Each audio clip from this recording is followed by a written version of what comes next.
Oops, it's here.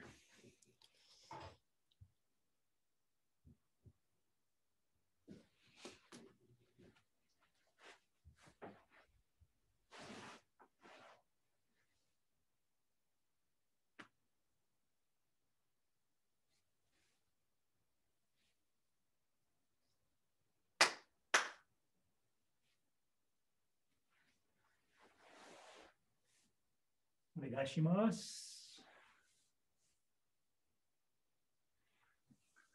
Let's start with basic Zazen, meditation and seated posture. Again, feel free to sit cross-legged, or even if you have to go into a chair, that's fine. You could do meditation and standing. So when you need to move, feel free. So hand resting in hand, thumb tips touching. So there's a space in there, and that space, a little oval, that space is symbolic of an open, spacious mind. And that's resting in the lap. Those of you that know weight underside, let everything settle down. So weight follows the lowest points in all parts of the body, just like water. Water finds the lowest points to dwell. But we want that without any collapsation or any drooping. So we use our awareness and our intention to keep the skeletal structure, bone on top of bone, basically vertebrae on top of vertebrae, nice and long and open. Shoulders resting down completely. The little detail involved with that is the chin has a feeling of being dropped down a little bit. And that's just to counter the tendency to be up, where the back of the neck is a little bit kinked or bent back. So to make the neck part of the line of the spine, there's a slight drop of the chin. And for those that are more experienced, and as you develop your inner awareness, as you develop a mind-body connection, not only do we have bone on top of bone, skeletal structure is aligned vertically, but we actually want to allow and intend space between the bones. So space between the vertebrae, and eventually really in all the joints. All the extension work we do and opening up the body, developing the Aikido body, it's largely about allowing the joints to open, to release, and physically to become more spacious. So that's all the joints. But particularly in Zazen, we can really focus on the spine. So if you have a sense of having, if you've gotten used to the aspect of aligning the spine, so it's nice and vertical, the next step would be to imagine and feel and intend space between the vertebrae. That will make you even a little bit taller, and it literally opens up the spine, which is very, very healthy for the spine and the vertebrae. Over time, as people age, their vertebrae tend to condense and fuse. So the space between the vertebrae and the cushions in between, the cartilage in between tends to get dry and squeezed. So we can open all that up again, develop a younger, more supple spine. So the spine is long and open, including the vertebrae of the neck. Everything else basically just falls away, weight underside. Eyes have a soft gaze, gently looking slightly downward. And it's useful to really use the out breath to actively release more and more tension with each exhale.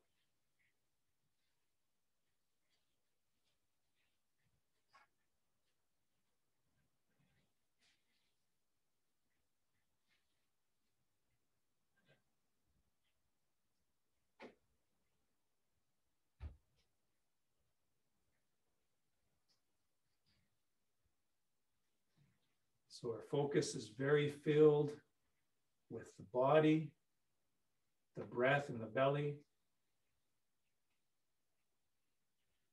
softening the body, releasing the body, while having at the same time that open vertical shape. and consciously releasing tensions on the out breath.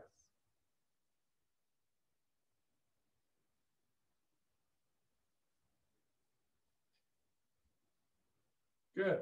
Okay. Well, take your time to stand up. And if you've been around for a while, we've been working on using the ground for our support, our movement. So we release down, let the ground push us up. Release down to send the leg up. Press down to pop you up. Let the ground push you up. And let's just take a moment basically to stand and take what we just did in that very focused position of seated position of really getting the chance to really work on those things, to bring that into our standing. So let's just take a moment. You could have your hands either in the same position that we just did, or simply resting flat below the navel. And just take a moment to bring all of those qualities as much as you can remember, into our standing. The weight under side. Spine is long and opening more and more and more. Each out breath is a releasing breath.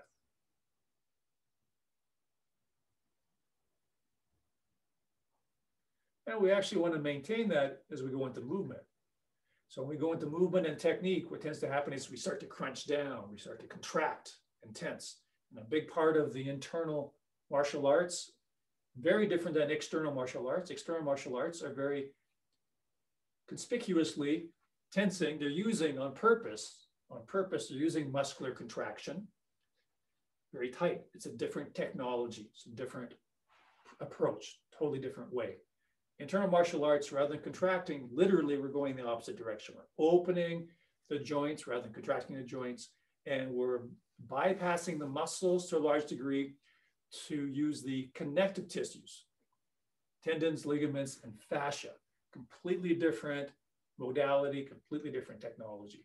So all the things that we just did, we want to refine ourselves so when we're doing even technique with another person, that we're only more and more opening, releasing. In fact, those of you that remember have done Aikido, again, to take the normal physical approach to movement and exercise and techniques and martial art, that's using your muscles, using your deltoids, your triceps. You might have good body mechanics and that you're using your hips and your legs. So that's a good foundation.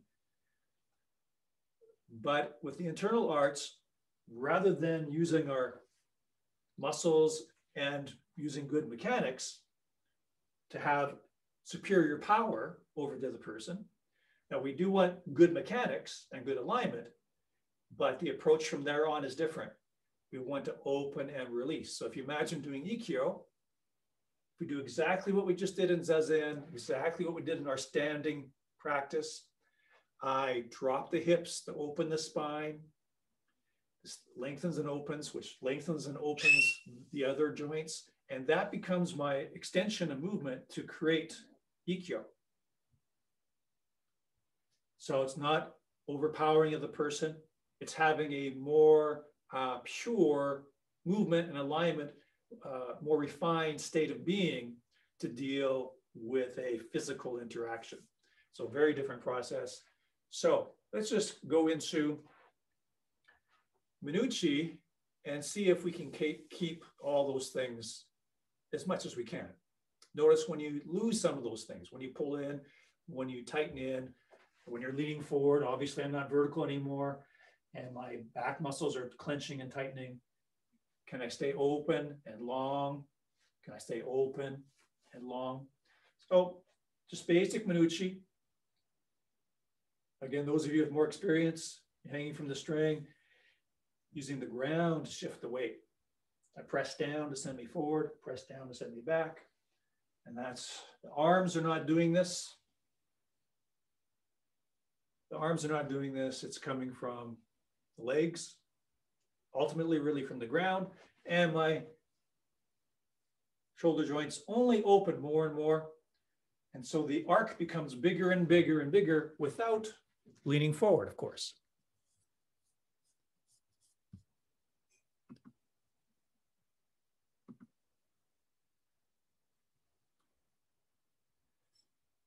Good. Now, can you help me out, everybody, and turn sideways to the camera, just so I can check everybody's posture?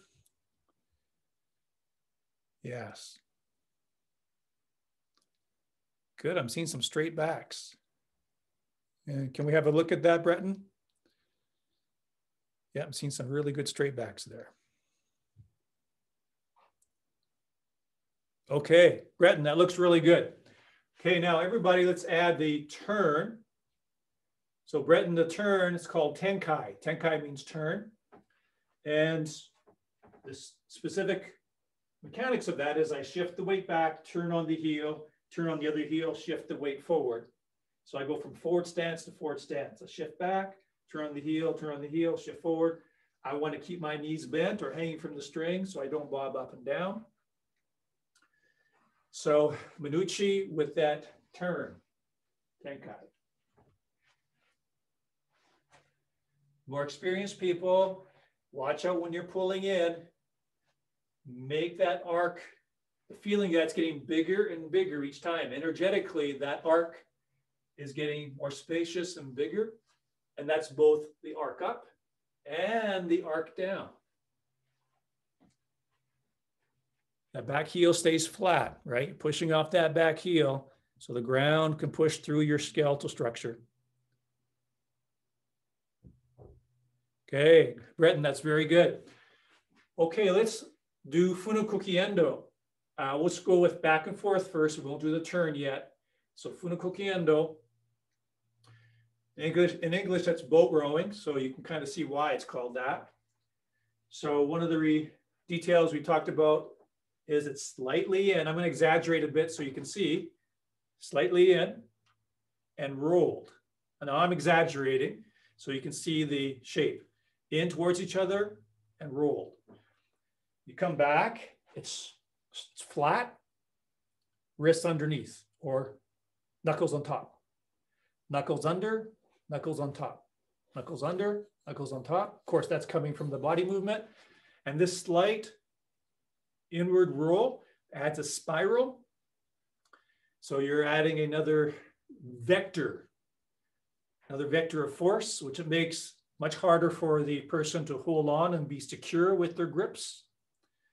And it spirals through their structure and moves around their lines of resistance. If you just go straight in, definitely you want to slide under. Those of you that are more experienced, you know we slide under, so you're not meeting their force. But if you add that, rotating in, you add more vectors, so it's even harder for them to find your lines of force and resist you. Because not only are you sliding under, but you're rotating in. So you have more vectors that are affecting their structure, more vectors that they have to try to locate to be able to resist. So slight rotate in and back. And of course, that's all from the legs and hips. More experienced people, release the abdomen, hang the hips. Good, good. Breton, that's looking good. Now add the tenkai. Add that turn, add that pivot. Now take your time to shift the weight forward and send those arms out. So don't be in a hurry to turn around and send those arms out. Take your time to do the footwork and get the power source from the ground through your legs. Take your time to get that so you can take all the time you want to turn, including more experienced people. You don't want to just turn and move your body. You don't want to just turn and move your arms. You want to hang the spine nice, long, and open. Drop those hips. Have the, what we call ground force. Ground force move through your back heel, through your leg, through your spine, to your arms. So take your time to get those dynamics. Get your time to source that power. So don't be in a hurry to turn and move those arms. It's all coming from this sequence or line of power, not coming from the mind just wanting to move the body.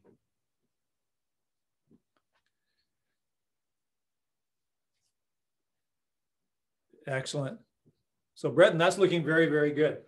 Okay, now Hanmi no Kamai, when I work on, make sure we have a good ready position. The general Hanmi no Kamai, basic ready stance, is a slight forward stance. So if this is about halfway, I'm slightly forward from that. In other words, the front knee's bent. Good extension forward. More experienced people, activate that by rolling your elbows forward, just like you're holding a bokken sword. By rolling my elbows forward, that pulls my shoulders down, gets my arms more out in front of me, so my sword is out there more, and it rotates the tip of the sword up slightly, so it's pointing right into their eyes. Now, without an actual sword, we have our own swords. So your fingertips are the tip of the sword. The bone, the edge of your forearm is the blade of the sword. Katana is the sword. Te-katana is hand sword or hand blade. So I want to roll the elbows forward, just like I was with the bokken, to turn the tips of the swords up. Forward stance. And then the actual technique for this belt level is to switch the ready stance. I switch by bringing the back foot up and the front foot back. The main thing is not to bob up and down, but to stay at the same level. Staying nice and stealthy. If you're bobbing up and down, not only does it compromise your balance, it makes you more trackable, an easier target to get the range. So this is much more stealth and integrated. The front knee is always bent. Okay, that's looking very, very good. Okay, Irimi Sugiyashi, basic footwork. Getting off the line and turning. So not only do you want to get out of the way, get off the line, but we still want to be connected to our partner. So if you can imagine someone coming in, or you can imagine yourself coming towards me, if I just get off the line, you could be now, you're here now, and you have access to my flank, or maybe even to my rear. So this is why we have this turn. So we're still taking care of the situation here. So coming offline, they're coming in, they're going to be at my flank or to my rear. So that's why we come offline and turn. Basic footwork is we turn 45 degrees. But sometimes we also work with turning a full 90 degrees. So that's an option. So if we start with the left leg forward, which is called Hidari. Hidari, left side. So Hidari Kamai. Front foot comes offline to get out of the way, and then we turn the 45 degrees with the back foot. Now, the tricky part is to keep your weight in the front leg. So right now, we're not sliding into a back stance. That's later on. So right now, we're emphasizing forward stance. We stay in a forward stance. So keeping that extension forward, offline, turn. Stay nice and straight, elbows rolling forward. Offline, turn. Okay, how about we do a couple together with the count? And then you hold the position at the end for at least 2 seconds to check your posture, your alignment, and your extension. So here we go. Each. And feel things out, check things out. Knee.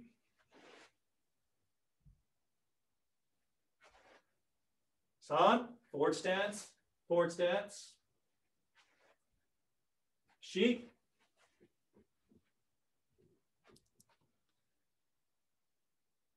Go. Good. Now, Breton, have your back hand slightly more forward too. So you have the front hand nice and forward. That's good. And the back hand, have it quite forward as well. So both hands are extended forward strongly. But yes, the back side, the back leg, that hand's can be back a bit for sure, but not really in close to the body. It's extended forward too. Each. Knee. San. Okay, I'm going to come towards the camera a few times, and so now you have to add in timing. As I come in, come offline and turn. And if we were actually in the same room, when you come offline and turn, your hand blade, your lead blade should be on my elbow. So if I'm coming in and you're going offline that way, your hand should be on my elbow, affecting my structure this way. So if I'm coming in this way and the defender comes offline and their lead hand is here, that should affect my elbow. There's a basic principle. Where your elbow goes, your body goes. If you put your hand blade below the elbow, it might not affect their structure. In fact, that might come back to get you. The elbow's free and available, even by accident. But at the elbow or above, you affect the elbow, you affect their structure. So you want to, especially more experienced people, visualize that your hand blade is going to their elbow or slightly above, and then you're affecting their structure to one degree or another. So if I'm coming in like this, you affect the elbow here. Right. Okay, so I'll come towards you. I'll start slow. Excellent.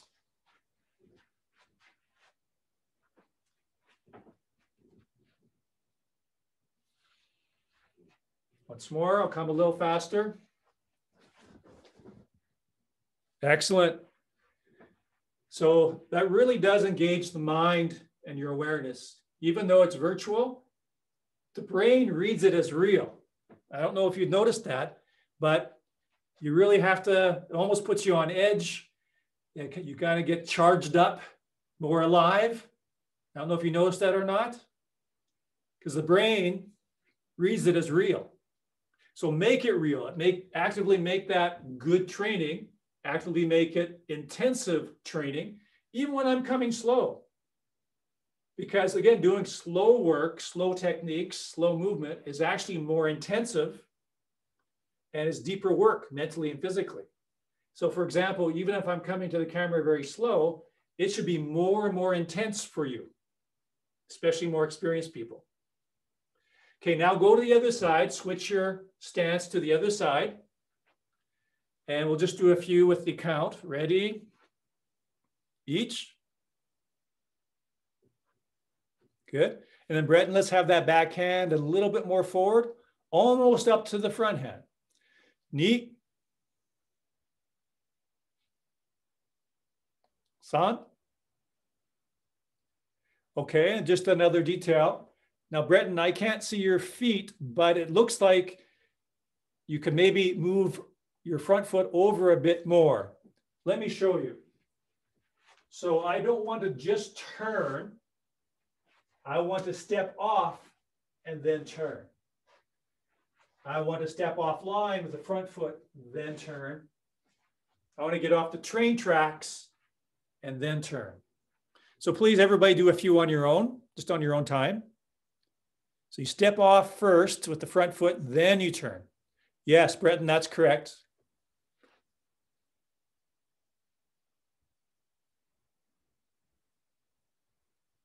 Okay, now I want to say something for more experienced people, because what I'm seeing with the senpai, and senpai means senior student, kohai is junior student. So what I'm seeing with the senpai is good extension, for sure, very nice. Forward stance, and you're staying in a forward stance when you move, that's all good. Your back is straight, it's straight, but it's tilted. And maybe not that much, but almost that much. Now, in one way, that's happening for a good reason, because probably you have a very strong forward intention, a strong forward mental flow, which is what we want. That's why we're staying in a forward stance. That's why we're favoring a forward stance right now, to develop a strong mental energy, a strong mental intention, an intentional current. And to start with, that needs to be one direction to make it simple and learnable. And that's a forward direction.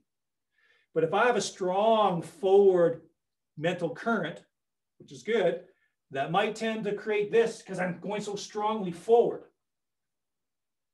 And we might feel straight, but because I have a really strong forward intention, it might pull me forward, or simply because we're all used to being out here in front. We're all very frontal beings.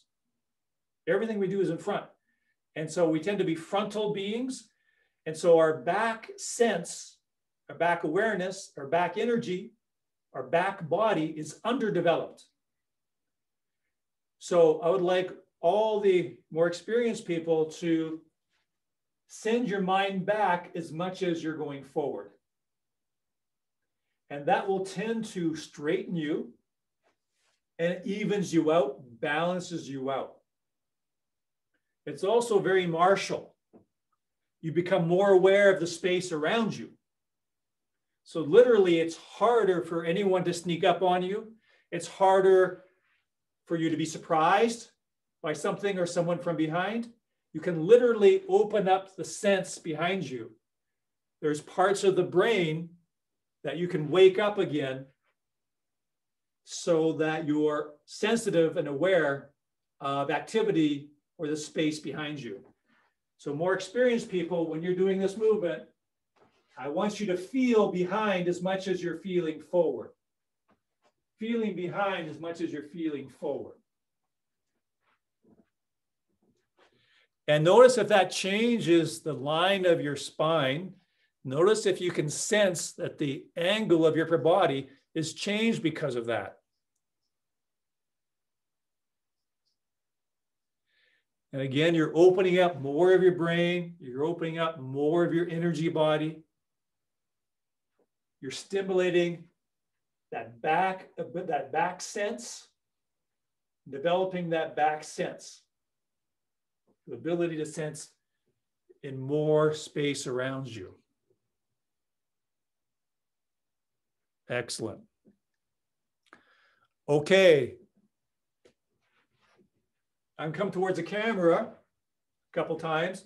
And again, more experienced people, see if you can stay composed and poised. Of course, what's going to happen when you have something happening towards you, there might be, again, that tendency to do this, or maybe the opposite.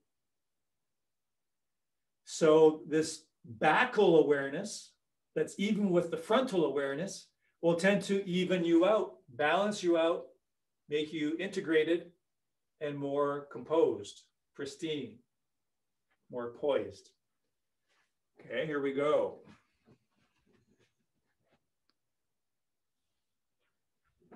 Because what happens, I'll give you just a bit of something to think about there. If we think we just have one person to deal with, or if we think we just have one situation to deal with, we might think we can afford to be just frontally aware. And that might be okay when we're lucky and there is only the front we have to deal with. But that's only lucky if that is okay, because anything can happen from any direction. So when you learn to deal with what's in front of you, but be omnidirectional, be complete, it allows you to be able to respond to many more circumstances and many more possibilities. You're more free, you're more capable, you're more complete. Okay, so I'll come towards the camera. So don't be overcommitted to the front. You want to be equally capable in all possible planes.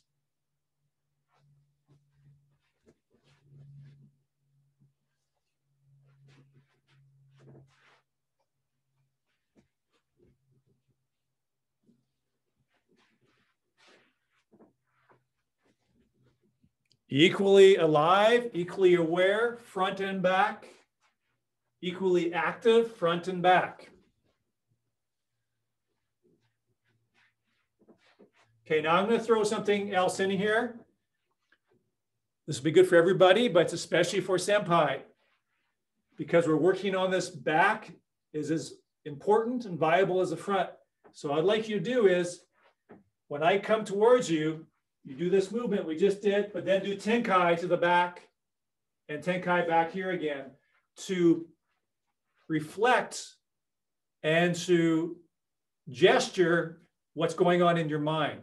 So for example, I come offline, but I'm not forward, I'm both, I'm everything. And so I do a Tenkai, and I come back here, and I'm still aware in both directions. So I come offline, Tenkai, Tenkai, to reflect the fact that you are everywhere in both directions. Okay, so here I come. Tenkai behind you, because your mind is there. Tenkai, come back to me. You got it. Very good. A couple more like that. Because you're also aware of the back, you show that, and you're also back where you were. Yes, once more.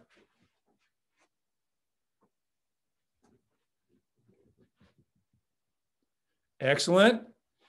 Good. So this turning back is just a reflection or a manifestation of what your mind is doing.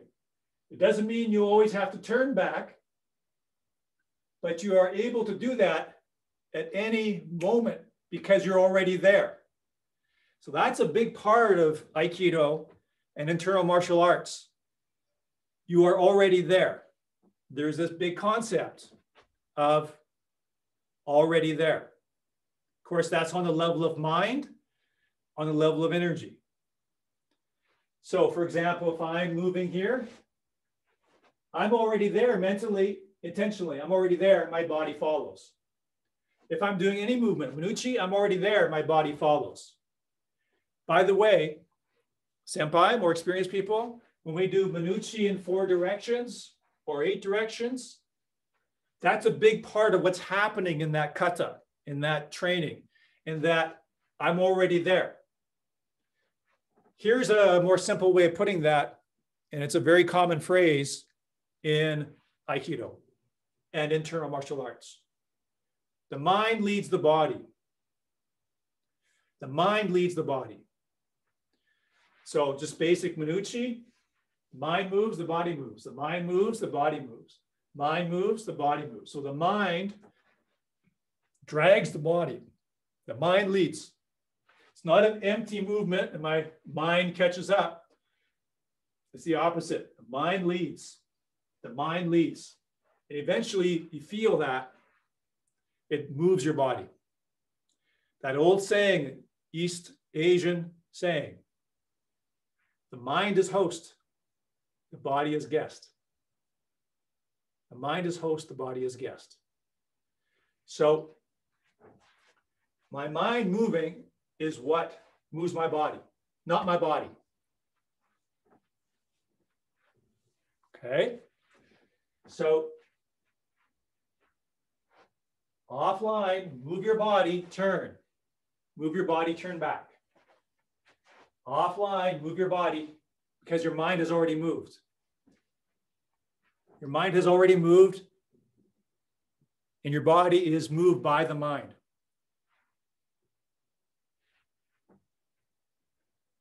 Okay, now let's bring this into 7th Q program. 8 direction Minuchi with the focus on my body turns, my body moves because it has to, because it's moved. My mind, my spirit has already moved.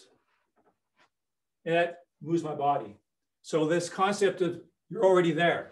I'm here, I'm already there now. I'm already there. I'm already here. So in terms of interaction, the martial application, someone comes in, I've already entered.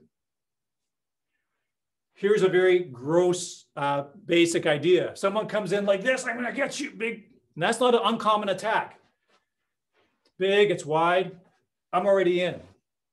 I'm not waiting for the strike, waiting to deal with it. I'm already there. Okay?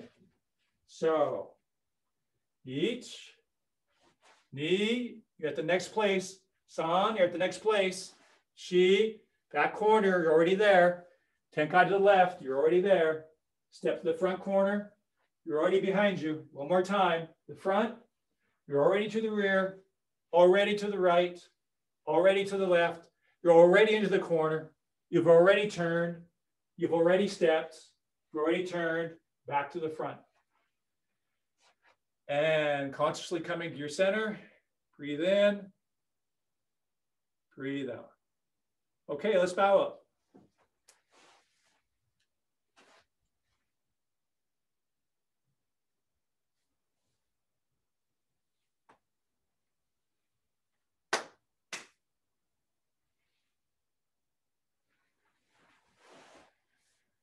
Domo arigatou gozaimasu. Okay, good work, everyone. We'll see you next time.